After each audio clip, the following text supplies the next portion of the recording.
శ్రీమద్భగవద్గీత జ్ఞానయజ్ఞము 2వ అధ్యాయంలో 21వ శ్లోకం. వేదా వినాశినం నిత్యం యయేనమజమవ్యయం కథం స పురుషః పార్థ కం ఘాతయతి హంతికం.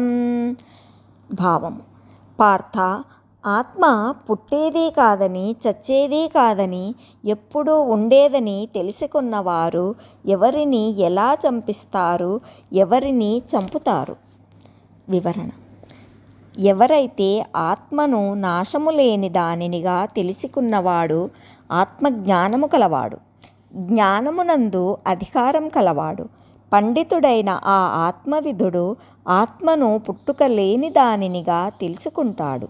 ఏ విధమైన మార్పులు లేని దానినిగా అర్థం చేసుకుంటాడు. ఆత్మను పుట్టుక లేని దానిగాను, మార్పు లేని దానిగాను, అక్షయమైన దానినిగా, నాశము లేని దానినిగా తెలుసుకొన్నవారు దేనిని ఎలా చంపుతాడు, ఎలా చంపిస్తాడు? మనము జీవితంలో ఎన్నింటినో చూస్తూ ఉంటాం, వింటూ ఉంటాం. ఇవన్నీ వాస్తవం కాదు, శాశ్వతం కాదు, అశాశ్వతమని మనకు తెలుసు. మన ఆలోచనలు, అభిప్రాయాలు, మనం చేసే పనులు ఇవన్నీ మన వివేకం మీదే ఆధారపడి ఉంటాయి.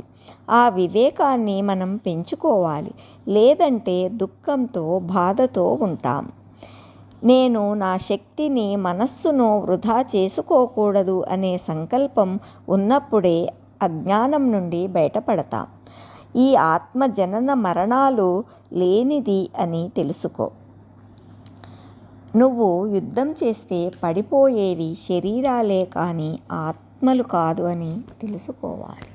హరి ఓం తత్సత్.